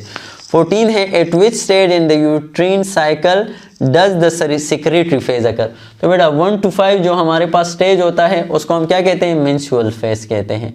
अच्छा, फिर हमारे पास 6 to 14 जो स्टेज होता है उसको हम क्या कहते हैं बेटा, उसको हम प्री ओवुलेटरी फेज कहते हैं, सही है, प्री ओवुलेटरी। और फिर हमारे पास प्री ओवुलेटरी फेज, या अगर उसके लिहाज से देखा जाए, यूट्रस के लिहाज से, तो ये हमारे पास प्रोलिफरेशन है, क्या है। और फिर 14 to जो हमारे पास 28 डे होते हैं तो उसको हम सेक्रेटरी फेज कहते हैं। तो ये 14 to 28 आएगा सेक्रेटरी फेज। ओके बेटा, नेक्स्ट है हमारे पास 41। Causes of female infertility are all except. Female infertility के काजेज क्या है, एक्सेप्ट यानी तमाम है, सिर्फ एक ऐसा है जो कि नहीं है। तो बेटा सिस्टिक फाइब्रोसिस, और दूसरा हमारे पास है एजोस्पर्मिया। तो सिस्टिक फाइब्रोसिस और एजोस्पर्मिया ये दोनों मेल इनफर्टिलिटी के काज है। तो ऑप्शन सी करेक्ट होगा, बोथ एंड बी, ये दोनों जो है एक्सेप्शन है, किसके, फीमेल इनफर्टिलिटी के। तो इसीलिए हमारे पास ऑप्शन सी करेक्ट होगा। 42 है, which of the following STD is not cause by bacteria. STD sexually transmitted disease. तो बेटा फर्स्ट है गोनेरिया। गोनेरिया जो है वो कौन काज करता है, बैक्टीरिया। सेफेलस वो भी बैक्टीरिया काज करता है। हर्पीस भी एसटीडी है, लेकिन वो हर्पीस सिंप्लेक्स वायरस काज करता है, बैक्टीरिया नहीं। तो ऑप्शन सी करेक्ट होगा, दैट इज हर्पीस। 43 है, all are exception to Mendel laws except. अजीब एमसीक्यूज है बेटा ये, कि जब भी आ जाए बेटा exception to Mendel's law, exception to Mendel's law, तो मेंडल लॉ को कौन जो है किसकी वजह से फेल हो जाती है मेंडल लॉ, उसको, या मेंडल लॉ जो है ओबे नहीं करते, वो कौन कौन से जो है कंडीशन है। तो एक हमारे पास आएगा ओवर डोमिनेंस, ये भी जो है एक्सेप्शन टू है। एक आएगा इनकम्प्लीट डोमिनेंस, ये भी एक्सेप्शन है, सही है। एक आएगा बेटा को डोमिनेंस, ये भी एक्सेप्शनल है। और एक आएगा बेटा जीन लिंकेज। तो बस ये नाम आपने याद रखने हैं, ये एक्सेप्शन टू मेंडल लॉ। तो वो कह रहे कि ऑल आर एक्सेप्शन है एक्सेप्ट एक कौन सा है जो कि नहीं है, तो जो नहीं है मीन्स के वो मेंडल लॉ को फॉलो करता है, और वो कौन सा है बेटा, कंप्लीट डोमिनेंसी है। तो कंप्लीट डोमिनेंसी जो है वो फॉलो करता है मेंडल लॉ को। तो ऑप्शन हमारे पास आएगा बेटा यहाँ पे complete dominancy, that is option B. 44 है what is the recombinant frequency and dihybrid cross. अच्छा बेटा, डाई हाइब्रिड क्रॉस में रिकम्बिनेंट की फ्रीक्वेंसी हमारे पास क्या है, तो बेटा डाई हाइब्रिड क्रॉस किसे कहते हैं, जो कि जिसमें हमारे पास मेंडल डाई हाइब्रिड क्रॉस, या उसको हम क्या कहते हैं, लॉ ऑफ इंडिपेंडेंट असार्टमेंट भी कहते हैं। तो डाई हाइब्रिड क्रॉस की हमारे पास क्या आई थी, रेशो 9:3:3:1। तो इसमें ये जो थे पेरेंटल थे और ये रिकम्बिनेंट थे। तो आप रिकम्बिनेंट की फ्रीक्वेंसी कैसे मालूम करेंगे, तो रिकम्बिनेंट की फ्रीक्वेंसी हमारे पास यहाँ पे जब फ्रीक्वेंसी आएगी तो यहाँ पे रिकम्बिनेंट, यहाँ पे टोटल आएगा पेरेंटल प्लस रिकम्बिनेंट और मल्टीप्लाई बाय 100। तो रिकम्बिनेंट हमारे पास 3 और 1 4 है, और टोटल हमारे पास ये क्या थे 16 है, सही, और मल्टीप्लाई बाय 100। तो बेटा ये अगर कर लिया जाए तो ये तकरीबन इससे हमारे पास वैल्यू आती है 37.5, सही। तो रिकम्बिनेंट जो फ्रीक्वेंसी डाई हाइब्रिड क्रॉस में थी वो कितनी थी, सी ऑप्शन करेक्ट है, डेट इज 37.5%। ओके बेटा, नेक्स्ट है MCQ number 45 what is the probability of homozygous in the following cross. अच्छा, ये हमारे पास एक क्रॉस है, तो इसमें क्या है हम देखेंगे बेटा, कैपिटल टी स्मॉल टी, इसमें होमोजाइगस की प्रोबेबिलिटी चेक कर लेते हैं। प्रोबेबिलिटी क्या है, the chance of an event to occur. तो अब इसमें होमोजाइगस कौन सा आएगा, कैपिटल टी और कैपिटल टी स्मॉल टी, सही। तो ये कैपिटल टी ये आ जाएगा, और फिर ये इसके साथ कैपिटल टी स्मॉल टी, अब इसको इसके साथ कैपिटल टी और ये कैपिटल टी स्मॉल टी, तो ये होमोजाइगस आ गए कितने 50%। तो 50% हमारे पास जो है प्रोबेबिलिटी ही है किसकी, होमोजाइगस की। 46 है which of the following is are autosomal recessive disorder. अच्छा बेटा, ऑटोसोमल रिसेसिव डिसऑर्डर, तो बेटा जब भी आ जाए एक है हमारे पास autosomal recessive disorder, the haemophilia जब आ जाए, हीमोफीलिया, तो बेटा ये फेडरल बुक में गिवन है डिटेल में, KPK बुक में भी है लेकिन वहाँ पे थोड़ा है। तो हीमोफीलिया एक है टाइप A, एक है टाइप B और C। तो ये C फेडरल में जिक्र है, ये नहीं। तो A और B है लेकिन ये X लिंक्ड रिसेसिव ट्रेट्स हैं, सही। और ये C जो है ये हमारे पास ऑटोसोमल रिसेसिव ट्रेट है। तो बेटा इसी वजह से A और B जो है वो X लिंक रिसेसिव ट्रेट है, जबकि C जो है हमारे पास क्या है, ऑटोसोमल रिसेसिव ट्रेट है। तो इसी वजह से यहाँ पे हमारे पास ऑप्शन कौन सा आएगा, ऑप्शन C आएगा। 47 है a woman with blood type B has a child with blood type O। एक वुमन है जिसका B ब्लड ग्रुप है, सही, और उसका जो चिल्ड्रन है वो है O, सही। अब क्या है, which genotype could the father not have. अब इनमें से अगर इसका O आया है तो इनमें से कौन सा ऐसा जीनोटाइप है जो कि इसके फादर का नहीं होगा, बाकी हो सकते हैं। तो बेटा B अगर है और O आया है, B अगर है और O आया है इसके चिल्ड्रन में, तो बेटा इट्स मीन B तो दो किस्म के हो सकते हैं, IB और IB। तो इट्स मीन अगर O आया है तो ये वाला नहीं है, अगर ये वाला होता होमोजाइगस होता तो फिर O पॉसिबल नहीं होता है, इसी वजह से ये स्मॉल आई है। अच्छा बेटा, अब अगर स्मॉल आई है तो इसके साथ अब कंडीशन अप्लाई करें कि कौन कौन से कंडीशन में O आ सकता है, क्योंकि यहाँ पे स्मॉल आएगा। तो बेटा अगर ये कंडीशन हो आई फादर का, आई ए और आई स्मॉल आई हो, तो तब भी ये आई एक साथ मिलकर जो है ये O आ सकता है। और दूसरा जो है अगर आई बी और यही स्मॉल आई हो, अगर यही हो तो फिर भी हमारे पास आई स्मॉल आई आ सकता है, सही। और तीसरा अगर कंडीशन हो स्मॉल आई का, तो तब भी हमारे पास ये O आ सकता है। तो कौन से में नहीं आ सकता, तो ऑप्शन ए को अगर देखो बेटा, अगर आई बी और आई बी हो तो इस कंडीशन में O पॉसिबल नहीं है, क्योंकि अगर यहाँ पे इसको इसके साथ करोगे तो क्या आएगा, ये भी B आएगा, और इसको इसके साथ करेंगे ये भी क्या आएगा, B आएगा। तो ये वो फादर का कंडीशन है जिसमें O जो है वो पॉसिबल नहीं है, बाकी तीनों में पॉसिबल है। तो ऑप्शन कौन सा करेक्ट होगा, ए करेक्ट होगा। ओके बेटा, नेक्स्ट है 48, विच of the following is heterogametic. अच्छा, तो बेटा यहाँ पे एक है बर्ड्स फीमेल, दूसरा है बेटा ग्रास होपर, ये है इसका मेल, और तीसरा है बेटा ह्यूमन, और इसका जो है वो मेल। तो बेटा याद रखना, बर्ड्स के लिए याद रखना, इसके लिए एक सिस्टम है 6 डिटर्मिनेशन, x x और x y। तो इसमें ये मेल है और ये फीमेल है, तो फीमेल क्या है, हेट्रोगेमेटिक है। क्या है, हेट्रोगेमेटिक, डिफरेंट किस्म। मेल जो है वो होमोगेमेटिक है, एक ही किस्म के स्पर्म पैदा करेगा। ग्रास हुपर में x0 और XX है, तो यहाँ पे ये है हमारे पास क्या, मेल और ये फीमेल। तो यहाँ पे मेल हेट्रोगेमेटिक है, फीमेल क्या है, होमोगेमेटिक है, दोनों एक जैसे एक पैदा करेंगे। और ह्यूमन में भी हमारे पास XY क्या है, XY और XX मौजूद है। तो यहाँ पे भी ह्यूमन में क्या है, मेल जो है वो क्या है, वो हेट्रोगेमेटिक है। तो ह्यूमन मेल सही, और ड्रासोफिला का भी, ग्रासहॉपर का भी जो हमारे पास क्या है वो भी मेल, और तीसरा जो है बर्ड्स का जो फीमेल, ये तीनों क्या है, ये तीनों हमारे पास आल करेक्ट होगा कि आल आर हेट्रोगेमेटिक। अच्छा, 49th MCQs है, when a carrier women colour blind है get married with normal man. Let suppose ये है हमारे पास कैपिटल X और वो कलर ब्लाइंड है, तो चलो मैं कैपिटल B इस्तेमाल कर लेता हूँ और स्मॉल b ब्लाइंडनेस के लिए।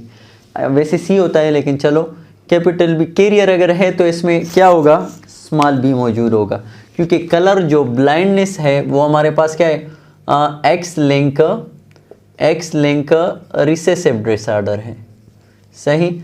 अच्छा बेटा, अब ये जो फीमेल है और ये मैरिड विद, अब किसके साथ, एक मर्द के साथ जो कि क्या है, नॉर्मल है, उसके साथ शादी करें। तो अब इसके सन में जो है प्रोबेबिलिटी क्या होगी, तो वो मालूम कर लेते हैं बेटा। तो यहाँ पे आएगा, चलो इसको x capital B small b, और ये x कैपिटल B और ये y। तो अब इनके जो चिल्ड्रन है उसमें सन्स की जो प्रोबेबिलिटी है वो मालूम करेंगे। तो ये हमारे पास x कैपिटल B और ये फिर हमारे पास x कैपिटल B और स्मॉल b। अच्छा, अब ये हमारे पास जो है इसके साथ आएगा x कैपिटल B और ये y, और ये आएगा x हमारे पास आएगा बेटा स्मॉल b और ये y। तो बेटा सन यहाँ पे अगर देखा जाए, सिर्फ ये हमारे पास जो सन में हम देखेंगे ये हमारे पास क्या होगा, ये अब नॉर्मल होगा, और ये जो है ये क्या होगा, ये नॉर्मल होगा। तो ये ऑल चिल्ड्रन में की बात कर रहे हैं कि इनमें जो सन होगा तमाम चिल्ड्रन में उसकी प्रोबेबिलिटी क्या होगी। अगर यहाँ पे लफ्ज़ ऐसा आता है कि what will be the probability of colour blind son and their sons, इनके सन्स में हमारे पास इसकी प्रोबेबिलिटी मालूम करो तो फिर ये 50% होता। लेकिन ये तमाम चिल्ड्रन में बात कर रहे हैं, तो तमाम चिल्ड्रन में जो सन है उसमें हमारे पास यहाँ पे कितना आ रहा है, ये 25% आ रहा है। तो इसीलिए ऑप्शन कौन सा करेक्ट होगा, सी ऑप्शन करेक्ट होगा। हमारे पास MCQs that is 50. If a male with blood group AB positive marry with a female O positive, then what are the chances of erythroblastosis fetalis? अच्छा, erythroblastosis fetalis में क्या होता है बेटा, इसमें सिर्फ एक ही कंडीशन होता है, जब भी हमारे पास कोई ऐसा, लेट सपोज ये हमारे पास मदर और ये है, या चलो ये है हमारे पास औरत जो कि फीमेल है और ये मेल है। तो अगर फीमेल जो है वो नेगेटिव हो और मेल जो है वो पॉजिटिव हो, तो अब अगर इस कंडीशन में ये शादी कर ले तो इसमें जो इसका बेटा पैदा होगा, बेटी पैदा होगी, तो उसको क्या होगा, एरिथ्रोब्लास्टोसिस फीटालिसिस। तो अगर फीमेल नेगेटिव और मेल पॉजिटिव हो, और इसमें अब क्या है, दोनों कंडीशन में पॉजिटिव लिखा है, तो इसीलिए नो चांसेस, यहाँ पे डी ऑप्शन करेक्ट होगा, नन ऑफ देम। अच्छा, नेक्स्ट है 51, skin colour is the example of dash. जब भी आ जाए स्किन कलर तो इसके लिए आपने याद रखना है, स्किन कलर हमारे पास मल्टीपल एलीलिक ट्रेट नहीं है, पॉलीजेनिक ट्रेट है, और स्किन कलर जो है, स्किन कलर पॉलीजेनिक ट्रेट है। अच्छा, दूसरा जो पॉलीजेनिक ट्रेट है तो वो क्वांटिटेटिव है, और क्वांटिटेटिव जब हो गए तो इसमें वेरिएशन कौन सा आएगा, तो बेटा कंटिन्यूस वेरिएशन आएगा, और बेटा इसमें इनकम्प्लीट डोमिनेंस है। तो ये सारी चीज़ें आपने याद रखनी है, किसके लिए, स्किन कलर के लिए। तो यहाँ पे हमारे पास क्या होगा, क्वांटिटेटिव ट्रेट है, ये मल्टीपल एलीलिक बोथ एंड भी नहीं बेटा बल्कि क्वांटिटेटिव ट्रेट है। अच्छा बेटा नेक्स्ट है हमारे पास MCQs 52 and Drosophila XXY is dash. अच्छा बेटा XXY जो कि हमारे पास क्या है, क्लेनफेल्टर सिंड्रोम है। तो बेटा ये ड्रोसोफिला में और ह्यूमन में, तो ह्यूमन में अगर देखा जाए हम कहेंगे बेटा कि ये क्या है, तो बेटा जहाँ पे भी ह्यूमन की बात हो तो बेटा जब Y मौजूद होगा तो ये मेल होगा, सही है, और अगर Y मौजूद नहीं है तो ये क्या होगा, फीमेल होगी। तो अब यहाँ पे जो भी है Y मौजूद है इसीलिए ये हमारे पास मेल है। कौन सा मेल है, तो बेटा स्टीराइल है। अच्छा अब यहाँ पे देख लेते हैं, तो ड्रोसोफिला में इसके लिए जो मेलनेस और फीमेलनेस है वो Y जीन से हम मालूम नहीं कर सकते, बल्कि इसके लिए एक सिस्टम है X/A, उसकी तरफ से उसको हम देखेंगे और उससे मालूम करेंगे कि ये मेल है ये फीमेल। तो जिसमें X जो है नंबर ऑफ X क्रोमोसोम है तो वो 2 है, और A जो है वो सेट ऑफ ऑटोसोम है, और सेट ऑफ ऑटोसोम ड्रोसोफिला क्या है, 2n है, तो इसमें सेट ऑफ ऑटोसोम 2 है। तो 2 को 2 पर डिवाइड करो तो यहाँ हमारे पास 1 आएगा, और बेटा अगर ये X/A सिस्टम का हमारे पास 1 वैल्यू आ जाए और मोर आ जाए तो वो फीमेल होगी, सही, और अगर 0.5 या कम आ जाए तो वो क्या होगा, मेल होगा। तो यहाँ पे अब कोई आपसे कहे कि ड्रोसोफिला में मेल और फीमेल के लिए हम क्या करेंगे, X/A सिस्टम करेंगे, तो अब यहाँ पे ये वैल्यू 1 आ रहा है इसमें, तो इसीलिए हमारे पास क्या है, ड्रोसोफिला में फीमेल है, और फीमेल भी कौन सी, फर्टाइल फीमेल है, सही। तो यहाँ पे ऑप्शन करेक्ट होगा B, that is female and fertile. 53 है, which of the following is used to determine the probability outcome of a cross. तो किसी भी आउटकम ऑफ द क्रॉस को मालूम करने के लिए हम क्या करेंगे, पनेट स्क्वायर इस्तेमाल करेंगे। तो यहाँ पे हमारे पास करेक्ट होगा नन, क्योंकि पनेट स्क्वायर ए है आउट क्रॉस, टेस्ट क्रॉस या बे क्रॉस, नन बेटा पनेट स्क्वायर इसके लिए हम इस्तेमाल कर रहे हैं। 54 है, if red and white color flower in Mirabilis jalapa are crossed the F1 generation will show dash। तो बेटा आपको तो पता है कि Mirabilis jalapa जो कि हमारे पास 4 o'clock फ्लावर भी कहते हैं, तो इसमें अगर हम R1 ये हमारे पास पिंक है, रेड है, और R2 ये क्या है, ये वाइट है और ये रेड है, इन दोनों को हम क्रॉस करें तो R1 और R2 आएगा, और ये सारे के सारे क्या आएंगे, पिंक। तो F1 जनरेशन में तमाम के तमाम हमारे पास क्या आएंगे, पिंक आएंगे, दोनों का मिक्सचर होगा। तो ऑप्शन सी करेक्ट होगा, ऑल आर पिंक। 54 है, 55 है हमारे पास बेटा, that is 55 gene for ABO blood group is present on chromosome number dash. तो ABO ब्लड ग्रुप के लिए जो जीन मौजूद है वो कहाँ पे मौजूद है, क्रोमोसोम नंबर 9 में मौजूद है, जो कि ऑप्शन ए है। 56 है, in bugs the sex of resultant offspring depend upon dash. तो बेटा बग्स हो गया या ग्रासहूपर हो गया, इसमें हमारे पास XO और X0 जो है वो क्या है, ये सेक्स डिटर्मिनेशन पैटर्न है।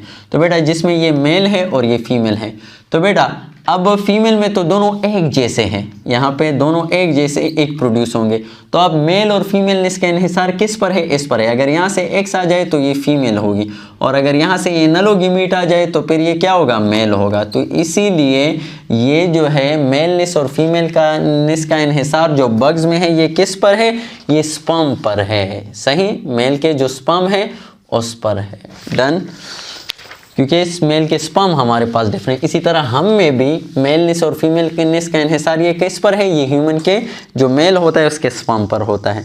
57 है, if a cell has 40 chromosome and tetraploid after meiosis it will be dash. Okay बेटा, ये लेट सपोज हमारे पास एक सेल है और इसमें टोटल क्रोमोसोम कितने हैं, 40 है, और ये 4n है। तो अब जब मियासिस हो जाएगी तो ये क्रोमोसोम कम हो जाएंगे, हाफ हो जाएंगे, 20 हो जाएंगे, और ये 4n से 2n हो जाएगा, क्या हो जाएगा, 2n।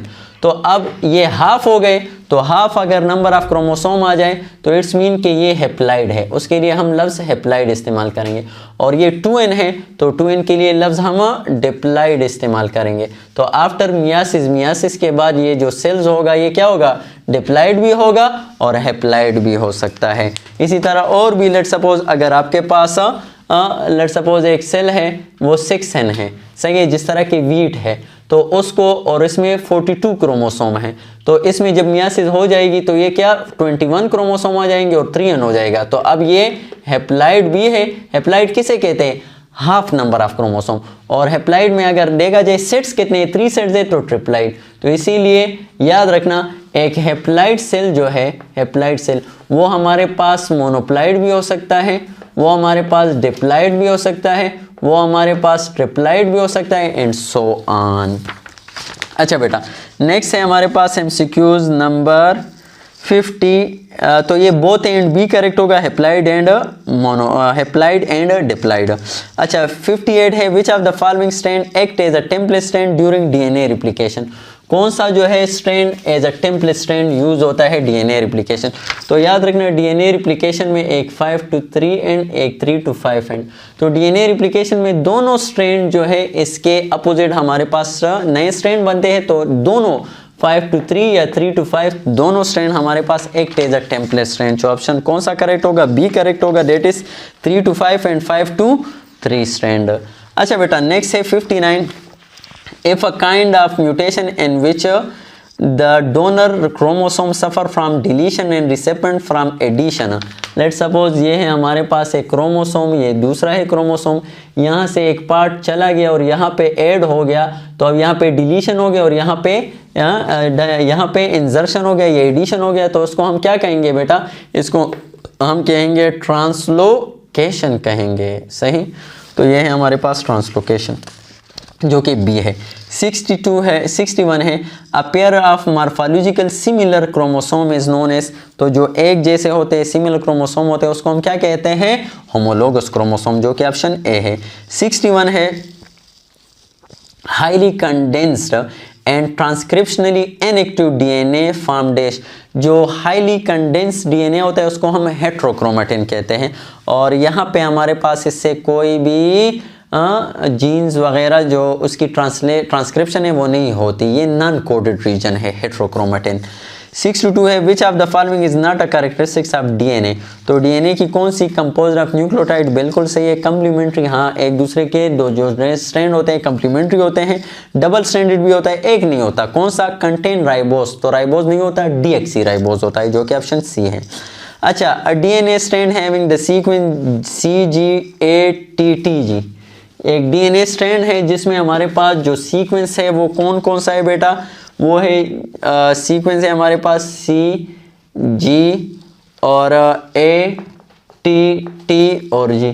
अच्छा, अब मैसेंजर आरएनए में क्या आएगा? तो यहाँ पे G आएगा, यहाँ पे C आएगा, यहाँ पे U आएगा, यहाँ पे A आएगा, यहाँ पे A आएगा, यहाँ पे G, जो कि ऑप्शन कौन सा है? डी ऑप्शन है। 64 है, an exchange of segment between non homologous chromosome. Non homologous chromosome के दरमियान जो एक्सचेंज ऑफ सेगमेंट है उसको हम क्या कहते हैं? ट्रांसलोकेशन कहते हैं। और होमोलोगस क्रोमोसोम के दरमियान जो एक्सचेंज ऑफ सेगमेंट है उसको हम क्या कहते हैं? क्रॉसिंग ओवर कहते हैं। अच्छा, नेक्स्ट है 65। Sickle cell anaemia is caused by a change in the amino acid sequence of the 2 beta chains in the haemoglobin molecule. Total how many amino acid have been change in hemoglobin compared to normal hemoglobin। तो आपको पहले एक MCQ में मैं बता चुका हूँ कि ये हमारे पास 574 अमीनो एसिड होते हैं, लेकिन इसमें बीटा चेन में, हर एक बीटा चेन में 2 बीटा चेन होते हैं और हर एक में 6 जो अमीनो एसिड होता है वो ग्लूटामिक एसिड होता है, और उसकी बजाय क्या आ जाता है? वेलाइन। तो टोटल कितने? एक बीटा चेन और दूसरे बीटा चेन दोनों में हमारे पास जो है वो 2 ग्लूटामिक एसिड के बजाय कौन सा आएगा? 2 वेलाइन आएंगे। तो टोटल हमारे पास 2 अमीनो एसिड जो है वो चेंज होंगे। अच्छा बेटा, नेक्स्ट है हमारे पास 66। A base substitution mutation in a gene sometime has no effect on the protein. The gene codes for which of the following factor could account for this? अच्छा बेटा, बाज़ औक़ात ऐसा हो जाता है कि जीन में हमारे पास म्यूटेशन आ जाती है लेकिन इफेक्ट शो नहीं होता, तो ये किस वजह से? तो बेटा इसको आपको बता दूँ, हमारे पास बस एक ही अमीनो एसिड के लिए एक से ज़्यादा कोडान होते हैं। लेट्स सपोज मैं बेस्ट एग्जांपल दूँ आपको ग्लूटामिक एसिड का। तो ग्लूटामिक एसिड का क्या होता है बेटा? ये 4 कोडान है GUU, दूसरा हमारे पास है GCU, तीसरा हमारे पास है GUA, चौथा हमारे पास है GUG। तो लेट्स सपोज अब इन कोडान में जो कि ग्लूटामिक एसिड को क्या करता है, कोड करता है, तो यहाँ पे अगर म्यूटेशन आ जाए, यहाँ पे अगर म्यूटेशन आ जाए, लेट्स सपोज GUU, यहाँ पे U और U है, लेकिन यहाँ पे लेट्स सपोज इस U के बजाय C आ जाए, लेट्स सपोज, तो अगर C आ जाए, म्यूटेशन आ गया, लेकिन C भी किसको कोड करता है, ये C भी हमारे पास जो कोड करता है, तो बेटा यहाँ पे लेट्स सपोज अब GUU है, लेकिन GU के बजाय C आ गया, लेट्स सपोज किसी DNA में, तो अब जब C आ गया, म्यूटेशन हो गया, लेकिन ये C भी अगर आ गए तो GCU बन गया और वो भी ग्लूटामिक एसिड को कोड करता है। तो बेटा अब लेट्स सपोज अगर GCU है, सही है, और यहाँ पे क्या आ गया, GCU के बजाय यहाँ पे U आ गया, तो वो भी उलट हो जाएगा, वही फॉर एग्जांपल चेंज तो आ गया, लेकिन ये चेंज क्या है, उसी ग्लूटामिक एसिड को कोड करता है। तो या लेट्स सपोज अगर आ गया, यहाँ पे हमारे पास U के बजाय A आ गया, यहाँ पे इस U के बजाय क्या आ गया, A आ गया, तो ये भी एक म्यूटेशन हो गया, लेकिन ये म्यूटेशन क्या है, इफेक्ट शो नहीं करेगा, क्योंकि GUA ये भी क्या है, ये भी ग्लूटामिक एसिड को कोड करता है। या यहाँ पे लेट्स सपोज अगर A के बजाय G आ जाए, तो ये भी एक म्यूटेशन हो गया, लेकिन ये GUG ये भी ग्लूटामिक एसिड के लिए कोड करता है। तो बस एक या अमीनो एसिड के लिए मेनी कोडान होते हैं, इस वजह से अगर म्यूटेशन आ भी जाए तो हमारे पास नेट जो फिजिकल उसमें चेंजेस होते हैं वो हमारे पास क्या होते हैं, वो हमारे पास उस पर कोई इफेक्ट नहीं आता फिनोटाइप में, सही। लेकिन वहाँ पे जो चेंज आया था ग्लूटामिक एसिड की बजाय वेलाइन, तो वो पूरा हमारे पास उसके लिए अमीनो एसिड जो है वो कोड्स चेंज हो गया था। अच्छा बेटा, तो यहाँ पे बी ऑप्शन आएगा जो कि some amino acid have more than one codon, that's why mutation आ जाता है, लेकिन फिनोटिपिकली कोई चेंज नहीं आता। 67 है, an crossing a homozygous recessive with a heterozygote which is the chance of getting an offspring with homozygous recessive phenotype। अच्छा, N cross है homozygous recessive with a heterozygote, capital T small t heterozygous है और small t homozygous recessive। What is the chance of getting an offspring with homozygous recessive genotype? Homozygous recessive genotype ये क्या है, an crossing homozygous recessive है, homozygous recessive है with a हेटेरोजाइगोट, हेटेरोजाइगोस के साथ। तो अब यहाँ पे चेकर बोर्ड कर लेते हैं बेटा, कैपिटल T स्मॉल t और स्मॉल t। तो बेटा यहाँ पे हमारे पास ये इसके साथ कैपिटल T स्मॉल t, ये इसके साथ स्मॉल t, इसको इसके साथ कैपिटल T स्मॉल t, और बेटा यहाँ पे अगर किया जाए इसको इसके साथ स्मॉल t, तो बेटा यहाँ पे अब चांसेस जो आ रहे हैं होमोजाइगस रिसेसिव के, तो होमोजाइगस रिसेसिव के चांसेस क्या आ रहे, 50% आ रहे हैं, तो इसीलिए हमारे पास सी ऑप्शन करेक्ट होगा, दैट इज 50%। अच्छा, नेक्स्ट है बेटा 68, which of the following is are X linked dominant trait. तो बेटा जब भी आ जाए एक्स लिंक्ड डोमिनेंट ट्रेट, तो इसमें आपके बुक में जो एग्जांपल है वो आपको बताओ, अल्पर्ट सिंड्रोम, क्या है बेटा, अल्पर्ट सिंड्रोम, तो ये जिक्र है, सही। तो अल्पर्ट सिंड्रोम। दूसरा हमारे पास जो जिक्र है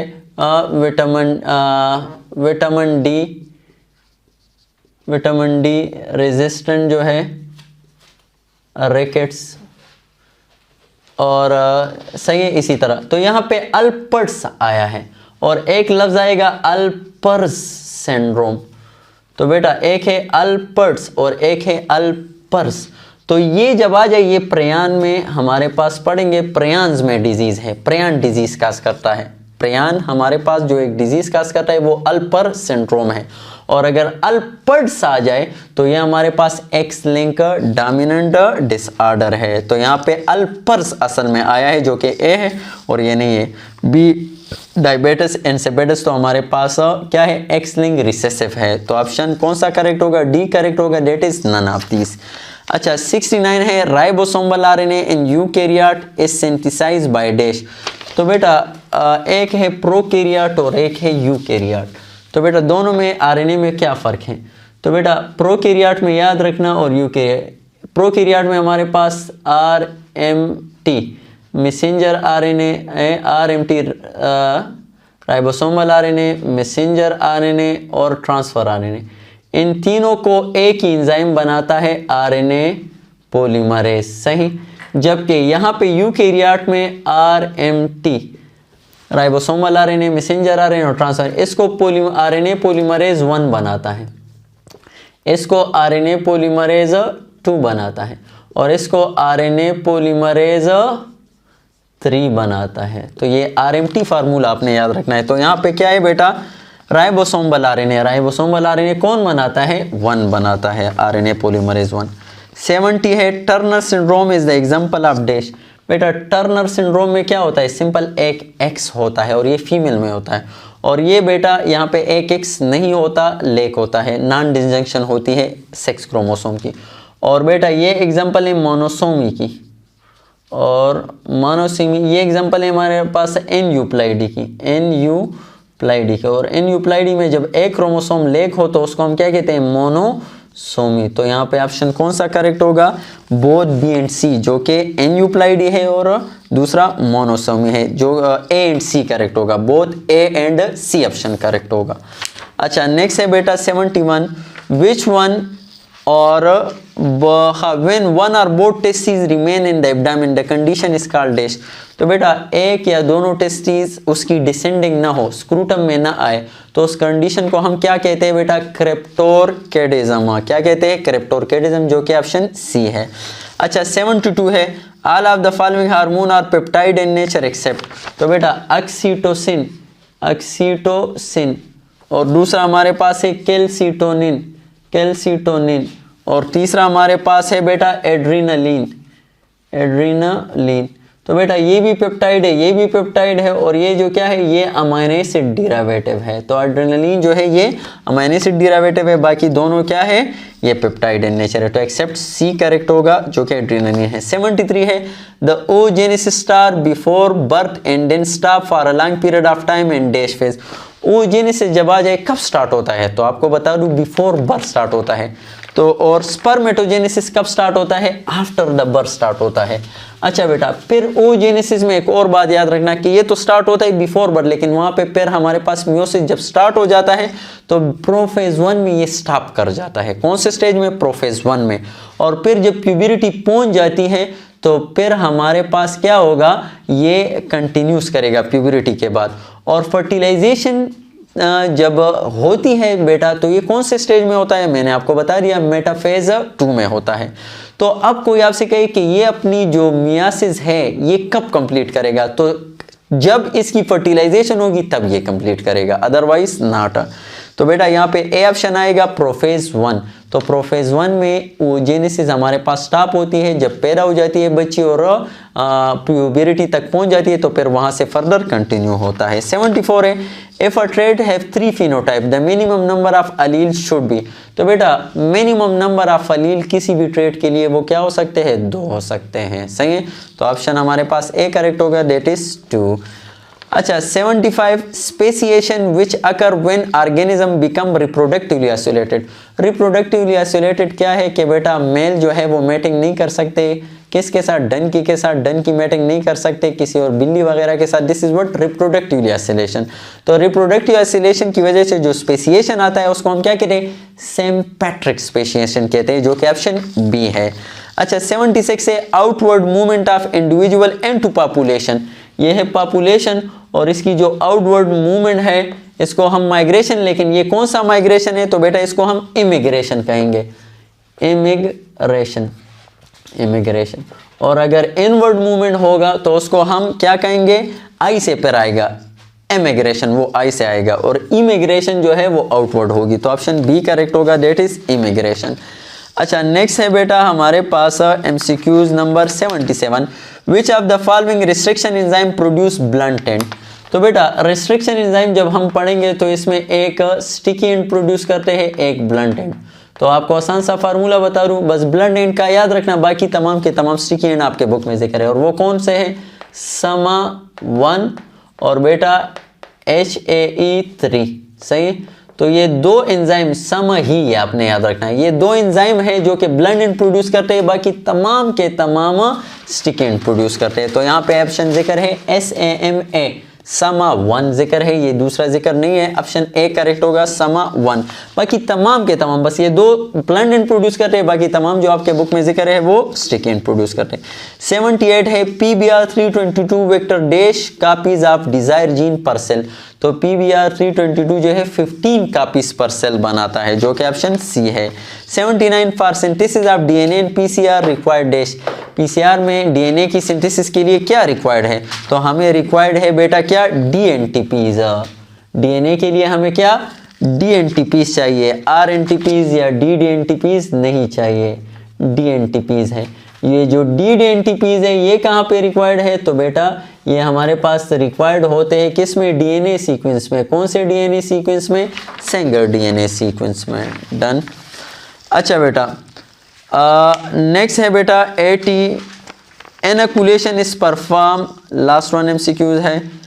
inoculation is perform and days during tissue culture. Tissue culture में एनकुलेशन क्या होता है? किसी भी सैंपल से, लेट्स सपोज बैक्टीरिया सैंपल है, बैक्टीरिया को आप ग्रो करना चाहते हो, वो उठाकर प्लेट में आप जो है उसको स्प्रेड करते हो, सही। तो बेटा इस प्रोसेस को हम क्या कहते हैं? इनोकुलेशन। लेट्स सपोज ये प्लेट है और यहाँ से मैंने सैंपल उठाया और इसके ऊपर जो है वो स्प्रेड करता हूँ, इस प्लेट के ऊपर जो मीडियम है उसके ऊपर स्प्रेड करता हूँ, तो इस प्रोसेस को हम क्या कहते हैं? इनोकुलेशन कहते हैं। और इनोकुलेशन कहाँ पे होता है? ये हमारे पास होता है LFH में, लेमिनर फ्लो हुड में होता है। Thank you so much.